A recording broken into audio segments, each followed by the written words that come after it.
At this time, as a public service, Bob and Ray are glad to read the following additional supplementary bulletin from the Office of Fluctuation Control and Sealing Repairs, Bureau of Edible Condiments, Soluble, Insoluble, and Indigestible Fats and Glutinous Derivatives, Washington, D.C. Correction of Directive 943456201, issued just a few moments ago, which noted said directive should read ground hog meat instead of groundhog meat. Note that ground hog meat should now read chopped hog meat. Bob and Ray are glad to read this as a public service. And now, it's mystery time on the Bob and Ray Show, presenting Mr. Treat, chaser of lost people. Today, the surly old investigator takes from his files the case he calls the overdose of very fatal poison murder clue. Our story opens in the luxurious New York penthouse apartment of wealthy Jacobus Pike, famous backer of Broadway plays, as we hear Pike call for his valet, Rudy. Rudy, come here. You call, Mr. Pike? Yes, Rudy, I want you to take this manuscript back to Greg Marlowe, the young playwright who's secretly in love with my sister Julia, who dreams of a career on the stage. There's a note inside which will explain to him my reasons for refusing to back his play on Broadway. Okay, Mr. Pike. I'll be back as soon as I can. That young upstart thinks he can coerce me into putting up my money for any such ridiculous play as that. Well, he's got another thing. What? How did you get in here?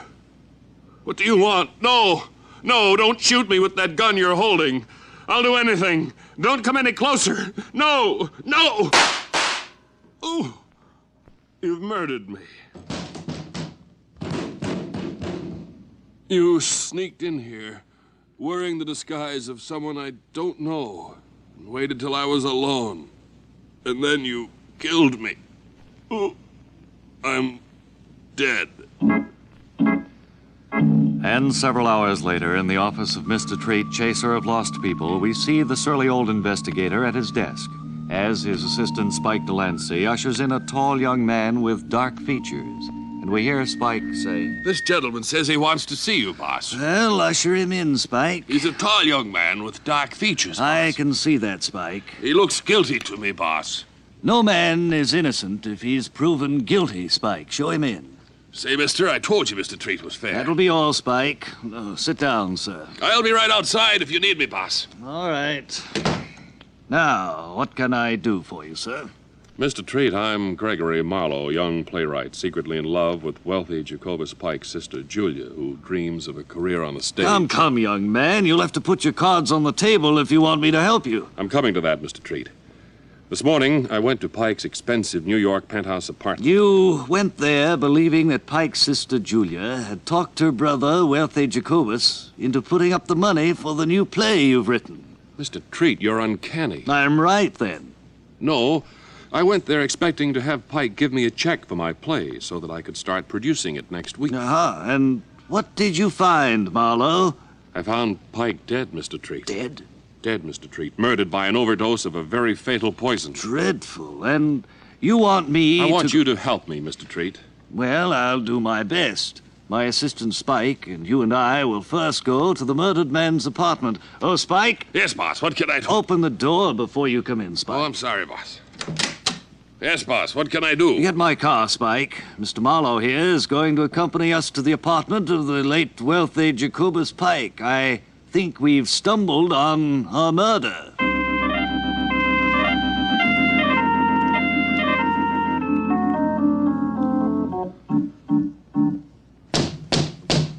I hope we're not too late, Mr. Treat. Oh, it's you, Mr. Marlowe. Hello, Rudy. This is Mr. Treat, chaser. Not the surly old investigator. That's right, Bucko. And who might you be? If I'm not mistaken, Spike, this is Rudy, Mr. Pike's valet. That's right, Mr. Treat. Oh, I've heard a lot about you, Mr. Treat. Come in. There he is, Mr. Chase. Over there on the floor where I found The him. name is Treat, Marlowe. He seems nervous, boss. Shall I frisk him? Oh, it's not necessary, Spike. I've already seen to that. Oh, Rudy, will you ask Julia Pike, Wealthy's sister, to step in here, please? Boss, Greg Marlowe here is a young playwright secretly in love with Julia, who dreams of a career on the stage. Exactly, Spike. I want to question everybody. But, Mr. Treat, Julia doesn't have anything to do with it. Ah, Miss Julia Pike? You sent for me, Mr. Chase? Yes. Come in, Julia. Sit down. And the name is Lost, Miss Pike, not Chase. No, Spike, you're peopled. I'm Treater, chasing lost misters. Well, aren't you a little misted yourself, Trace? If you folks don't mind, I'll just step out to the kitchen. Not so fast, Rudy. Mr. Traitor here thinks you'll lose people. Or at least we'll chase it that way for now. Mr. Loster, you've chosen a lot of treats in your career, and On the contrary, Julia, cheating is not tracing choosers. And if anyone can lose, my boss, Mr. Cheapbill here, can poop. Thanks for the vote of treatle, Peep. I have a headache, Mr. Post. May I chapel to the Loster and treat? Not so fast, Julia. Spike, get my car. Right, boss. No one is to leave this room until I get back. In the meantime, you're all under suspicion. I think every one of you is lost.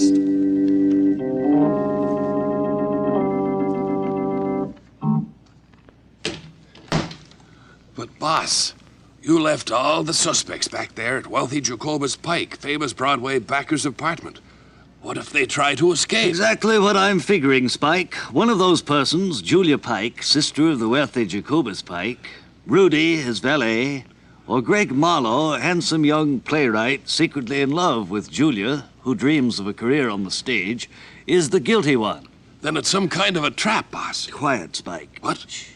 Act as if nothing has happened, Spike. I'm sure there's someone listening outside the door. I'll just walk over to the door quietly and open it. Who's there, boss? No one, Spike. I could have sworn... Spike, what are you doing with that gun? Pointing it at you, boss. But you can't mean that you're... That's right, boss. But just as soon as I rip off this mask, you'll see that I'm not really your assistant Spike, but I'm... Julia Marlowe. Yes, Mr. Treat. Not Mr. Treat, Julia. As soon as I rip off my mask, you'll see that I'm really... Rudy, Mr. Pike's valet. At last we are together in love as we are with each other. Rudy. Julia. And so another case from the files of Mr. Treat is marked solved. Listen next time when the surly old investigator brings us the shanty with the open door on the old vacant lot across the railroad tracks murder clue.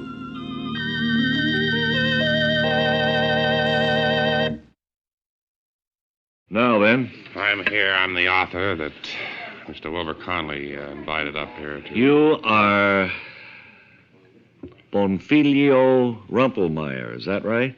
No, sir. It's just my writing again.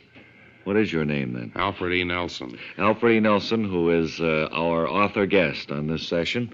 And the book that you have just written, Mr. Nelson... History of the United States. History of the United States. I imagine this is quite a heavy work, quite a lot of pages, hmm? Well, it has over 1,100 pages. And, of course, I'm just beginning to scratch the history of this country. Well, now, Ray and I both got a preview copy of this last week, and there are a few questions I'd like to ask you about it, Mr. Nelson. First of all, you had Abraham Lincoln driving to his inauguration in an automobile.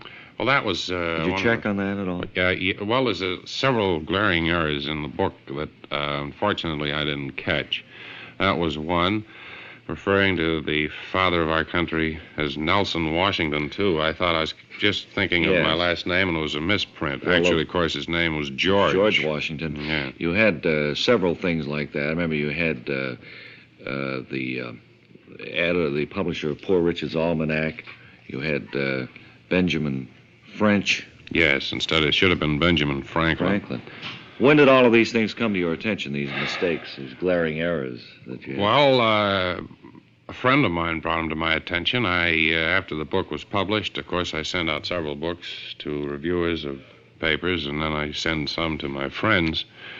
And he no sooner got a hold of it than he called me at home and started to point out several little errors that unfortunately got through. Yeah. Well, here now, like on page 820, you have the first capital of the United States in Bailey's Mistake, Maine. Mm-hmm.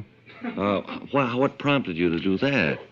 Well, that was just carelessness on my part. Did you do any research on this book of American history at all? Yes, I did considerable research, and of course what happened was I relied on my memory a great deal. And what you learned which in has school. Proven, how far did you go in school, incidentally? I went through the 8th grade. And but you wrote we had very intense. Well, we had very intensive history courses. Well, I through know, the 8th but grade. an 8th grade education in American history is not enough to qualify a person, be he genius or not. That's what you say. Well, your book proves it, Mr. Nelson. Well, it was just that I had all the facts. It was the names that were wrong. I had dates wrong, for instance. I had the Civil War happening in 1911. I know. Which was wrong. And that, of course, I could have checked by just asking almost anybody, but here again, I'm just so dogged. yeah. When I sit down at the typewriter, I just like to start and Well, finish. frankly, I think, and Ray agrees with me, too, he was mentioning just before we went on the air, that this is a pretty sloppy piece of work. It's a shabby piece of work, and I'm one of the first to admit it, yes. It sells, I understand, for $24.50, which is a ridiculous price for it's an 1,100-page work it's a of leather-bound book, and the publisher, of course, I don't is care fit about to be the tied. binding, Mr. Nelson. The binding means nothing. It's the book inside. The binding does mean something because it's leather and it's very nice glossy paper. The book must weigh 8 or 10 pounds. It's all of big that, I know. volume. Here's a. Would you like a copy? No, I don't want a copy of it. It's no use to me. I'm not going to show this to my children and say, when they ask me about history, I'm not going to look to this for a Let me reference. put it this way. I'll never appear on your show again either. Well, that'll be perfectly all right with us, Bye. Alfred Nelson. So long, sir. And sign out on your way out, please. Next, it's out to Elizabethtown, Kentucky. Wally Ballou there at a fire engine factory. Come in, please. Wally Ballou. Wally Ballou speaking from this famous old landmark in Elizabethtown, Kentucky, the nation's oldest manufacturer of fire engines, at least other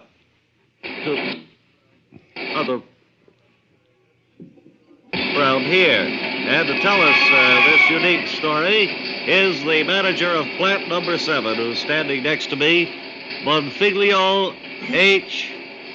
What is that last name? Blanton. Blanton. And Mr. Blanton, how long have you been... You call me Smiley, everyone else does. Smiley, how long have you been manufacturing fire engines? Well, I myself have manufactured fire engines since I was 22 years old. My father before me manufactured fire engines for years and years. I see. And we turn out a nice product here. And, of course, it's quite a job selling one of these things. Well, I should quite imagine, because fire engines are known for their lasting qualities. They don't ever run up too many miles, I guess. No, that's right. The average mileage on a trade-in job would be about 1,100 miles. 1,100 miles. Well, your business has certainly been quite extensive here. How many are you making right now in production? We're making it. You're making what? We're making it. We make about one a year. And if we can sell one fire engine a year, then it's a big year for the company. And that's a fully equipped engine with Fully ladders, equipped with your hooks. hose, your ladder, your helmets, your gauges, your steering wheels. Your whistles, your sirens. That's right. Your everything.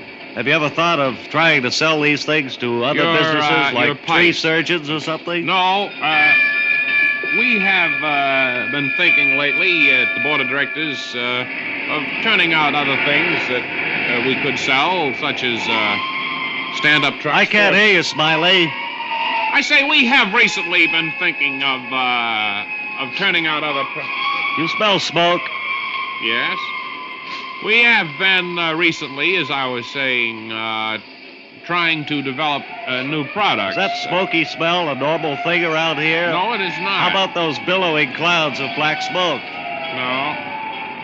We have for years been trying to think of some new product that we could make. I see Flame there licking at the workbench. We've been in contact with the Davy tree surgeon people. The entire end of the building has just caved in, Smiley. And for safety's sake, I think we'd better take our microphones out and walk.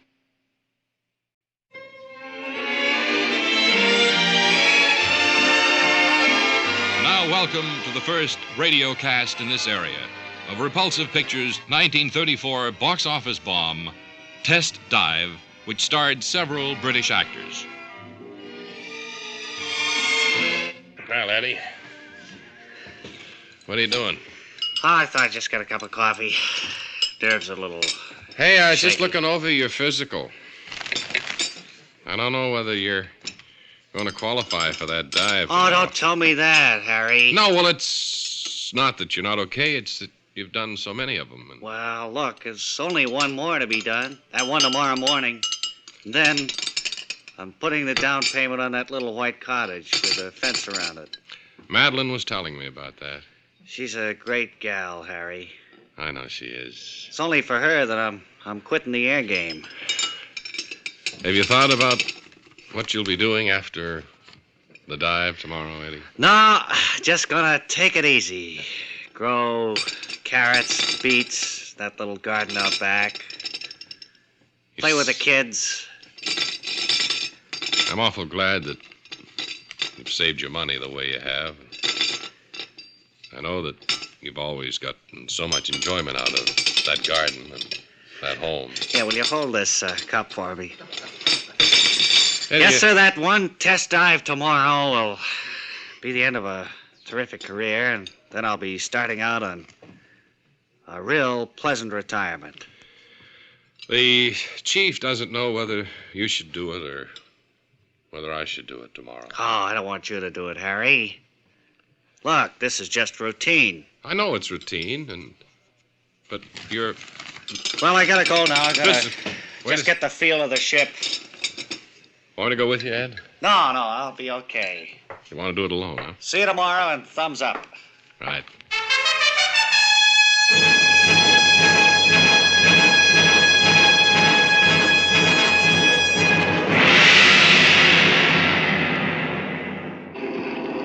Control tower to Eddie. Control tower to Eddie. You're at about 17,000. Here are the instructions, Eddie. You're to write down, of course, all your reactions. Put her into a dive about 16. Pull her out about 8. Right, Chief. Everything okay up there, Eddie? Everything's fine. Good enough. Thumbs up. I'm at 16 now, Chief. Right. Ready for the dive. Okay. Hey, you know what? What? You're not too far for that little house with the garden out back. Oh, don't think I'm not thinking about it, Chief. Well, thumbs up anyway. Righto, Eddie. Here I go.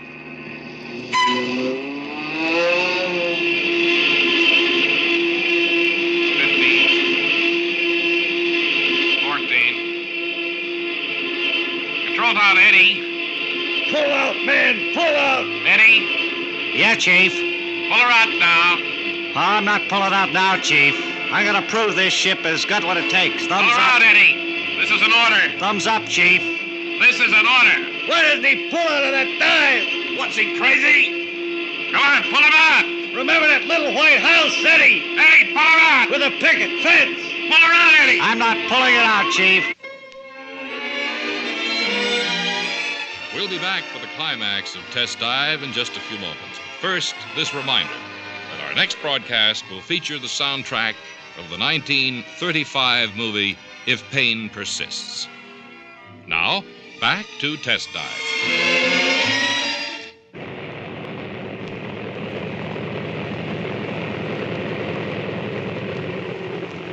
What a beautiful ship. She flies like a charm. Oh, you wonderful, happy-go-lucky pioneer of the aircraft industry.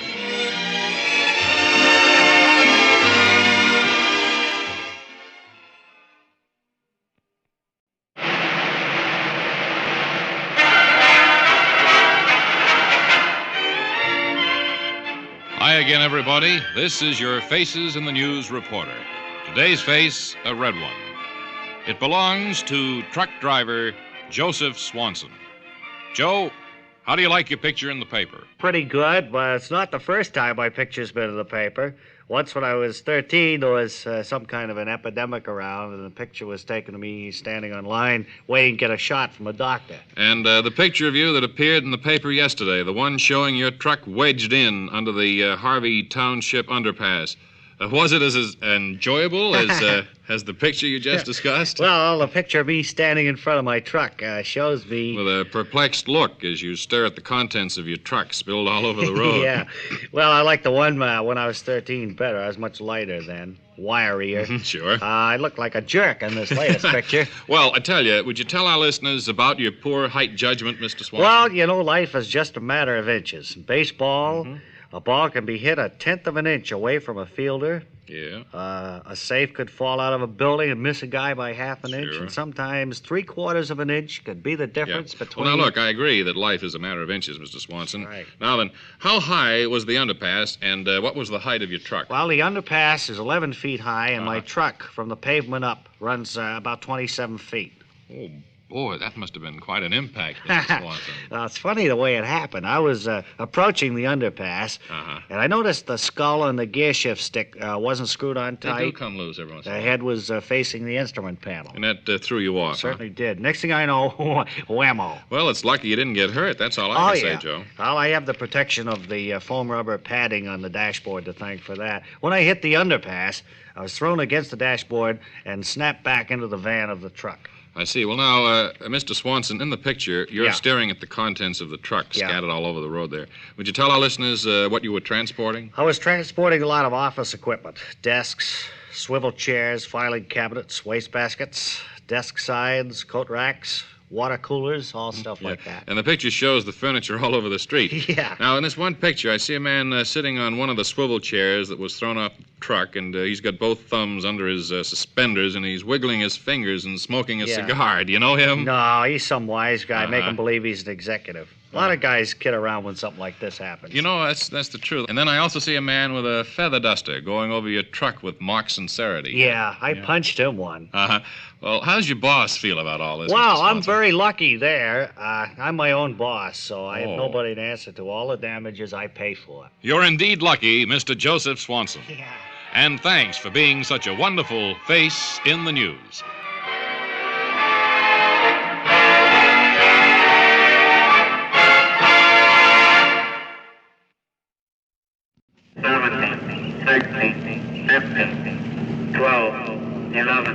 And now, chocolate cookies with white They've canceled?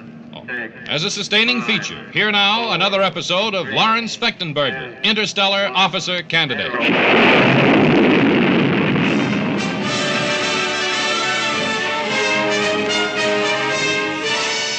In our last episode, Lawrence and Mugg had just received their diplomas and were about to be given their first assignments. Now, in the dormitory, as we hear. Well, what do you think, Mugg? Here we are, lieutenants now. Yeah, I feel pretty proud of these bars, Fechtenberger. Well, I guess I'm pleased that you finally earned them. I had some misgivings at first, but I've noticed you haven't sneered in at least 2 weeks now. Funny, we were the only two to graduate, Fechtenberger. Well, the others didn't apply themselves, and unfortunately, Jet Ordway, too, was washed out. Well, shall we open up our sealed orders for our first assignment? It's kind of an auspicious occasion. I wonder if you and I will draw the same assignment. I wonder if we'll draw the same assignment, Fechtenberger, or whether we'll have different ones. We'll know in just a minute. What the deuce? Look at here. I'm assigned to Bedford, Massachusetts. And me to Walpole. How do you figure that? I thought we'd be out in some planet. Yeah. Looks like a land job to me. Yeah, we've been grounded, Fechtenberger. Maybe we better go see the dean. Maybe there's been some mistake. Let's see if the commandant has any information.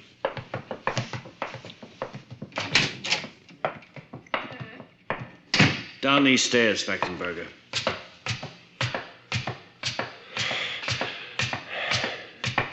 Now, through this door. Through this door, Fechtenberger. Oh, okay. Now this next flight of stairs. Has the commandant moved his office? No, it's just that our dormitory is so high, that's all. wonder if this is the door. I think there's another. This is the right door, yeah. Oh, wait, we went by it. Let's go back up through that door there. Oh, yeah, it's this one here. Just up this small flight of stairs. And through this door here. And I believe it's up to that landing there, isn't it, Fechtenberger? I'm getting pooped. Couldn't we have telephoned the commandant? Here's a door here. Better rap before we go in. It's not his office, just a huge auditorium. Clear across this auditorium, I think. Let's run across. Right.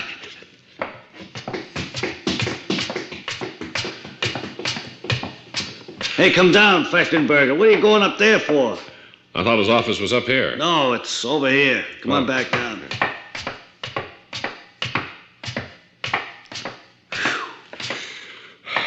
Now, should be behind this door that says Commandant. Yes? Is the Commandant in? What would we be here for? Well, it said Commandant on the door.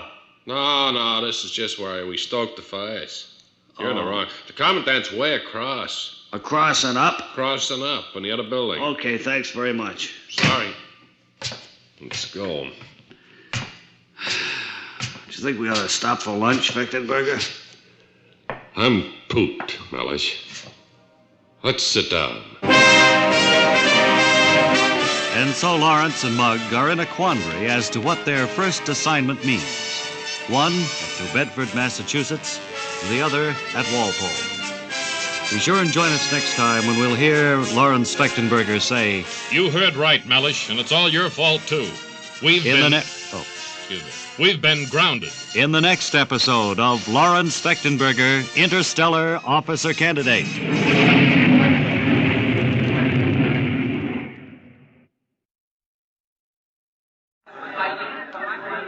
This is Bob Elliott at the main information desk of Crumliff's department store. Rather than speak with the information clerk, I'm going to go up to a floor walker who's standing just a few feet away wearing a carnation and have him tell us something about the Christmas crowds and the rush that he's all a part How do of. you do? I'm William McKinley Duxton. Mr. Duxton, we spoke to you just before you went on the air. I wonder if you'd tell us how you operate during a big rush like this. Do you get more questions at the Christmas Yes, season?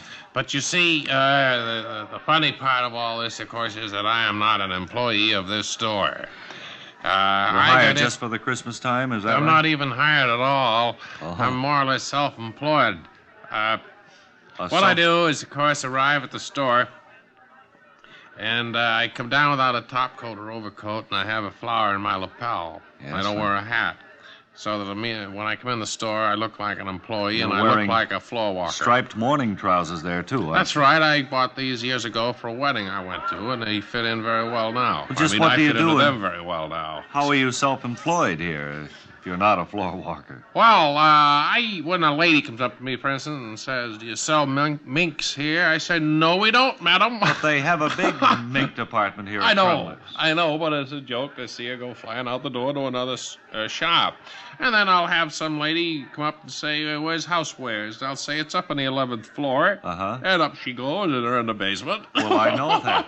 Well, this is kind of a mean thing to do, especially at Christmas time. It must make people a lot more work, a lot more time. in Oh, their sure shop. it does. They get blazing mad, and I keep changing. I don't stay around the same spot too long, because when that lady gets up to the 11th floor, and finds out that they're in the basement, well, and the I fur see. will fly. You and can't give it- be in the same place. No, I huh? keep moving. Well, that's kind of an unhappy thing, but I put guess out you that get fun cigarette, out of no it. Oh, I'm smoking. sorry. Which way is the main exit? I've got to leave. 3rd floor. Take the escalator. Thanks very much.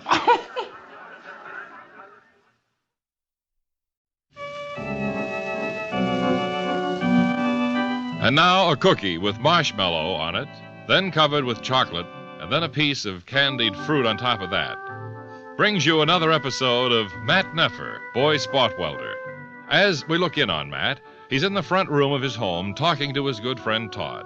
And we hear Todd say, And before that, Matt, I went down to the post office, but there was nothing in the in the box? Out here in the kitchen, Todd.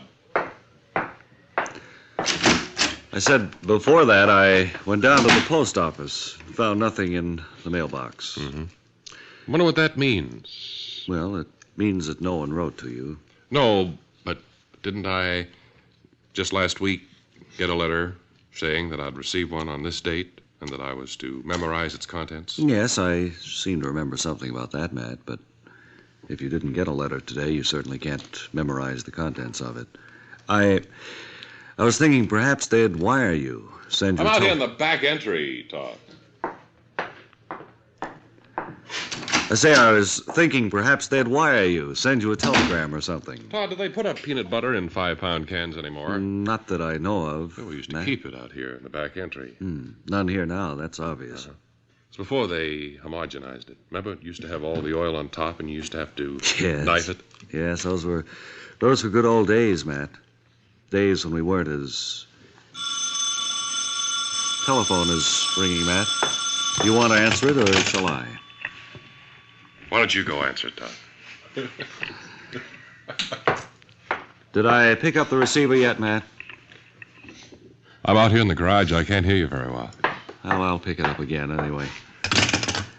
Hello? Neffer, No, this isn't... Who are you? did you memorize the letter? Just a moment, please. Matt, I think it's for you. What? There's a telephone call, something about a letter. I think it's... Would you take it, please? I just took the head off the motor here. My hands are all greasy. I wonder, could you take the call for me? Come to think of it, I think they do put up peanut butter in 5-pound containers now. Oh, they do? Oh, I didn't mean you. I was just talking to Matt. He's in the garage with the head off the motor.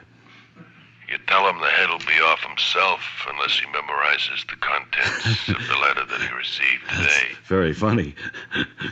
What's that you say? I say just tell Neffer to memorize the contents of the letter that arrived today. But no letter arrived today. That's what I was just telling him. I was down to the post office, and I looked in the box, and there was no mail at all. Up here in the attic. What's going on Never down mind, there? Matt. I'll handle this. All right. I think it's better that you don't have anything more to worry about. So pass it along to Neffer. And you would worry about this if you were Goodbye. talking to this man on the phone. Hello?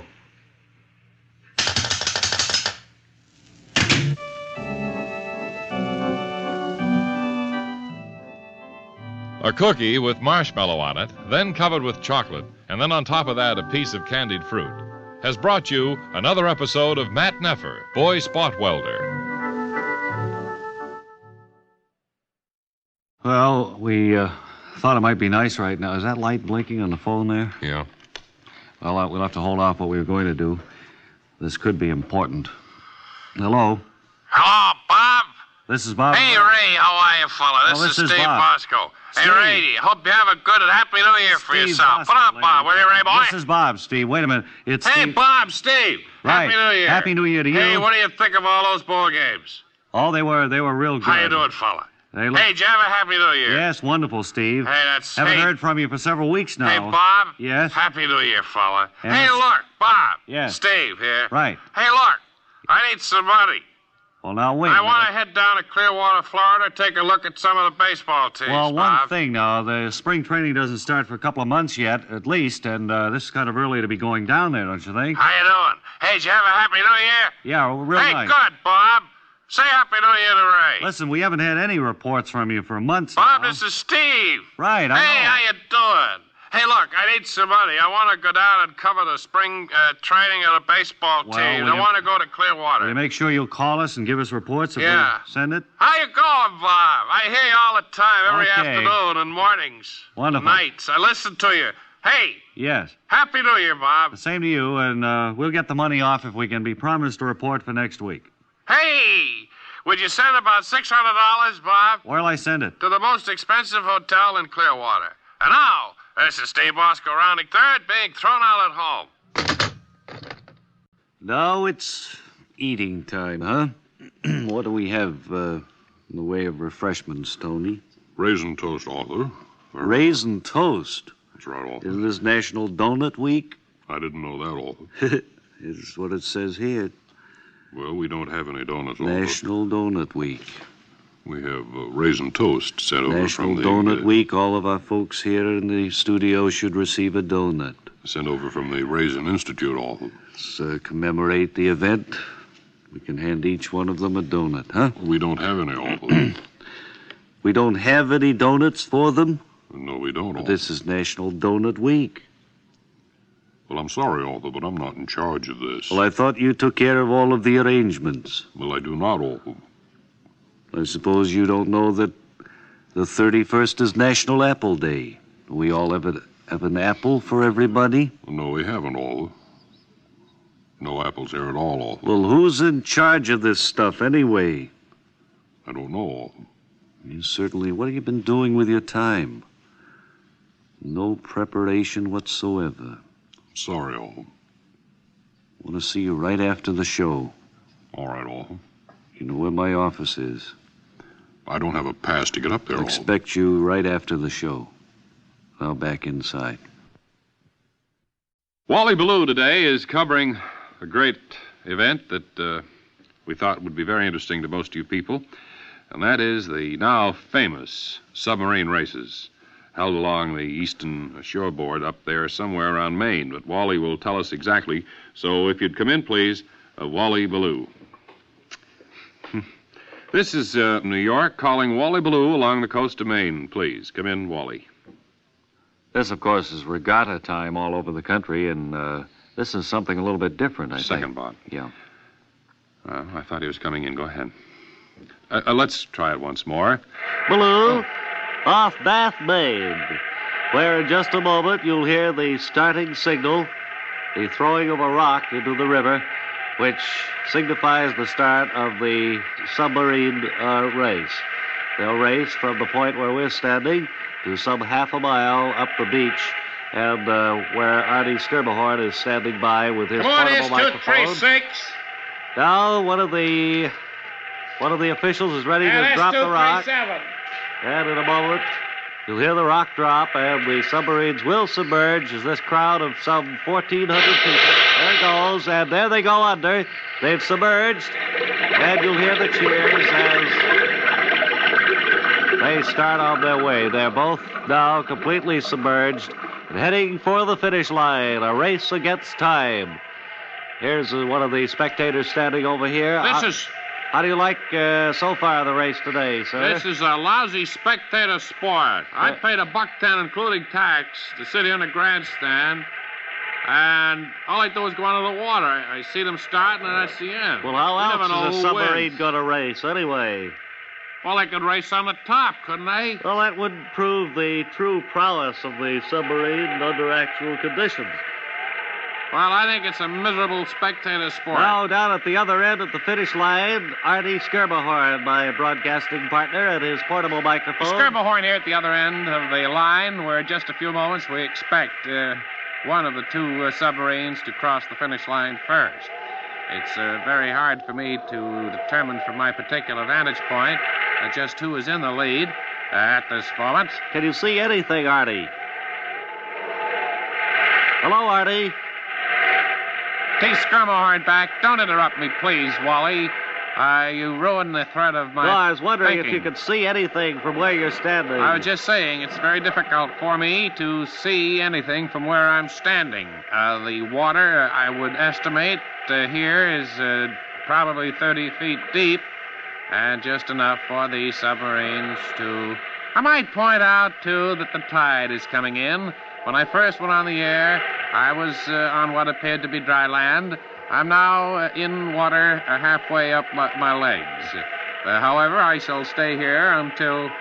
Hello, Artie. Sorry to cut in here. I hear a mighty cheer going up from the crowd along the bank, so they must have seen something. I think periscopes are up, and we should have a winner at any minute now. Can you see him, Artie?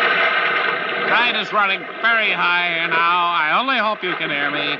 It's up to my shoulders, and as I understand, along this particular part of the Atlantic Ocean, this particular shore, they have some very high tides, and I'm going to try to get out of here now. Artie Skirmahorn seems unable to announce the winner, and since we can't see it from here, we'll return you to New York.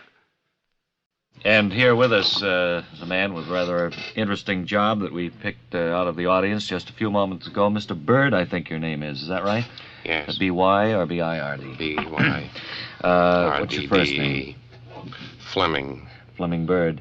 Do you mind if I call you Fleming? Is that Certainly. Right? Mr. Bird, you work in a fingernail clipper factory, is that right, as a tester? That's right, sir. I test the fingernail clipper itself, the edge, the sharp edge, see if it cuts. I've seen these advertisements saying that each clipper has been tested. How do you go about that, sir? How do you do it? Oh, I clip. Don't use your own fingernails. Yes, I do. Do you really? Yes. I, of course, can only test 12 a day that way. 12 clippers. I see. And you're going to... that doesn't make very much of an output, then. You're not the only tester there, are you? Yes, I am. So when you work a 5-day week, that's 60 clippers a week they turn out. Let's see, 12 times 5. 60. 12 twos are 24. 12. No, it's 2 5s are 10, 1 5 is 5, and carry 1 there. 60. Makes 60. That'd be 60 a week. That's right. And they get a quarter apiece for them? Yes, 25 cents a piece they get for them. That's $15, isn't it? Well, let's see, 25. Well, this isn't important. I wanted you to actually test one. Wait a second. 25 times... What was that figure you had? Well, sir, our time is a little bit valuable here. We don't have all day. 25 times 5. 5 5s would be 25.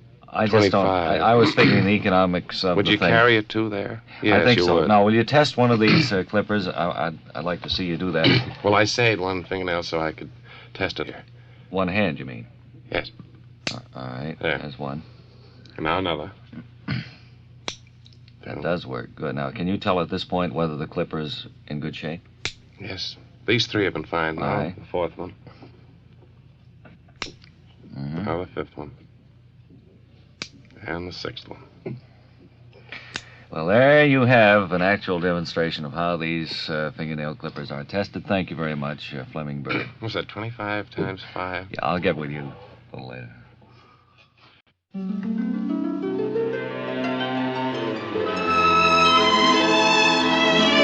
now Panucci with Or Without Nuts. The greatest name in fudge presents another episode of One Fella's Family.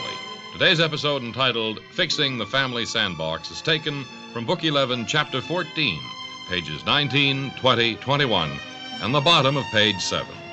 As we look in on the family, we find Father standing just outside the kitchen door, and Fanny, too. And we see Fanny. Fanny, have you seen my hammer? You what? My hammer. There's a loose board on the sandbox. Well, I believe it's down in your toolbox. It's where you always put those things when you get through with them. Nonsense. If you put it back when you got through with it last time. Nonsense. I always put my tools back after I use them. That's the sign of a good mechanic. That's what? Huh? I said that's a sign of a good mechanic, a good carpenter. Oh, well, yes. Any good workman. Well, yes, but if it's not there, then If where I was would a it be? cement mason, I'd put my trowel away. Huh. If I was a carpenter, my hammer and saw. If I were an automobile mechanic, my Stilton wrench. You know you're really an awful bore sometimes, Daddy. You Fanny, do Fanny, take up more time with some of these things that you really shouldn't. All I I'm know trying to those do is things. find my hammer, Fanny. Well, if you put your hammer back the last time you used it, it would be, if you were a good mechanic, as you say, it would be in the toolbox, would it not? Here it is, right here. What was I going to do with it? You know, you've been standing on my foot now almost 5 minutes. Oh, sorry, Fanny. My mind has been busy with thoughts of filling the sandbox. Getting it ready for the children for this weekend. What? Getting the sandbox ready for the children. Oh, yes. Well, Hanky that and would be Panky. nice. Yes, that would be nice. They're coming down from the ranch to visit us for the weekend. Why don't you move the sandbox over to the shady spot?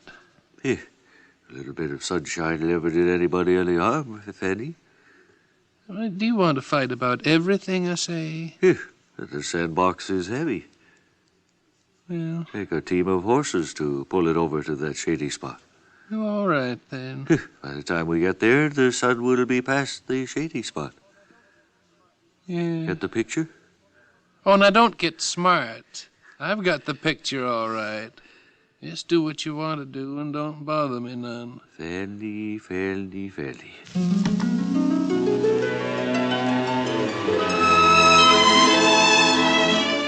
You've been listening to One Fella's Family, brought to you by Panucci, with or without nuts, the greatest name in fudge. Today's episode, entitled Fixing the Family Sandbox, was taken from Book 11, Chapter 14, pages 19, 20, 21, and the bottom of page 7.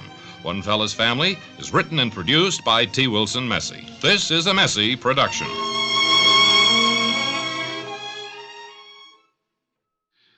One of the most unusual people that we came across during this past week was a gentleman farmer in Henderson, Vermont. And the following was taped on location at his farm by me just a few days ago. One of you'd roll that tape, please. Hello. One of the most unusual people we've come across in the past week is this farmer who's standing here with me in Henderson, Vermont. Would you give us your name first, please, sir? Yes. Nelson Malaman. Mr. Malaman, I understand that you run what is the only one we've ever heard of a four-leaf clover farm. Is that right? That's right. I have hybrid four-leaf clovers that I have developed over the years. And you sell them for good luck. Good luck charms. They charms. Put them in these plastic keychains and like that. I know that you said this was going to be a banner year for you. Why did you use the term "was going to be"? Well, unfortunately, we had a few tough breaks happen. For one thing, my first load of four-leaf clovers that I had my assistant run over in a truck over to Bellows Falls. We put them on a train there for New York. These were in bulk. They weren't went off processed. a cliff. The truck went off a cliff. This was one of the big orders that you had planned. The biggest order, and it was my whole first crop. I'm working on my second crop now. Fortunately, I've been laid up, and I couldn't be on the job to supervise the thing. You've been ill? Well, I suppose you could say that. I was coming in the door of the greenhouse one day, and the horseshoe fell down, hit me on the head. I noticed you still have the bandage there. The cocoon. Now, you certainly have what looks to be a good growing crop out there, although... Well, it was going pretty good. You were telling me just before we went on the air that the crop dusting plane crashed. Yes, on it Wednesday. did. The pilot was okay, but the plane is beyond repair. Well, what were you dusting the crops for in the first place? Well, because the deadly thrips had set what? in. Deadly thrips. Thrips. If they attack your four-leaf clovers, they eat them off right at the root, where the root comes up out of the earth, the ground. Ruin your humus. crop. Humus. Well, now, this crop, then, is pretty well shot as far as... It's pretty bad. The whole year will have to be written off. It's one but of the you are starting some toughest. potted clovers there in the greenhouse, I know. That's right. That's the only hope now is to grow them inside. That will save you. It would it will pull you through. It will even out a year. This could What was that? That's tough luck. That telephone pole just fell over and through the greenhouse. Right through the center of the greenhouse. Yeah. I don't think you could pick the clovers out of that mess. Not without cutting yourself. No, I guess I better forget it for this year. Well, it's been interesting to talk to you, and a lot of good luck to you, Mr. Malaman. Thank you. I'll need it. Farmer takes a wife, the farmer takes a wife, hi-ho the dairy-o, the farmer takes a wife. Once again, with his distinctive theme, it's time for Agriculture News with our Bob and Ray expert, Dean Archer Armstead of the Lackawanna, New York field station. Hello again, Bob, and hello again, friends everywhere. Well, Dean, once again, of course, fall is really upon us. You can feel it in the weather. Well, it's certainly up in the air, and there's frost in the pumpkin. And I know there are quite a few questions here from our listeners who are perplexed about various problems around the farm. I'd like to be here for Bob, if you care to read some of the letters. I'd be very pleased and happy to take a few moments of my time to answer them. Well, one in particular here is concerned over storing alfalfa or feed for the winter. I wonder if you have any Well, that, of advice. course, would be peculiar to one section of the country. However, I assume that we have enough victims in that section of the country of the alfalfa farmers, but I should spend a little time with them. Go ahead. Excuse me, go ahead. To store alfalfa, it would be best to get it in from the element, because you get a lot of flea bugs. And keep it dry, I suppose, too. That's right, because we get alfalfa rot. And then one or two, were you through with that one? True, definitely. One or two others are concerned over fruit trees, whether they should prune them here in the fall or wait until next spring. Well, it's a matter of taste. It's a matter of taste. And whether you want to prune them in the fall or put them in the spring. Now, I personally prune my apple trees in the spring, and I prune my peach trees, my cherry trees in the fall. In other words, it would depend on the type of tree, the type of fruit. And, of course, where you're located. Whether you have severe or mild winters makes a little difference in that respect. I see. Well, now, is there any parting word you have for the farmers who are listening to us right at this moment and who follow your words of advice with great sincerity? Yeah. Goodbye. Dean Archer Armstead of the Lackawanna Field Station, our Bob and Ray special agricultural consultant. Here, seated at our Bob and Ray microphone at this time, is one of the world's outstanding... just a minute, please. Henrik, the first name is pronounced. Henrik. Mr. Henrik Wadley, who hails, I believe, from Cuyahoga Park... Wait, just a minute, folks. Cuyahoga Falls. Cuyahoga Falls, Ohio. Ohio, and who has been billed around this country, and I believe in some foreign countries too, as the world's foremost impersonator of George Brent. Sir, you are a man about, 53 or 54 years old? That's right. And may I call you Heinrich? Henrik. Henrik. How did you happen... Well, Henny is... people who know me call me Henny. How did you happen to take up impersonations? Were you dramatically inclined as a child, or what? Well, I wouldn't say I was dramatically inclined, Mr. Bob. But either Mr. Elliott or Bob will be fine. Bob. You speak up, Hen. Could you speak up just a little bit?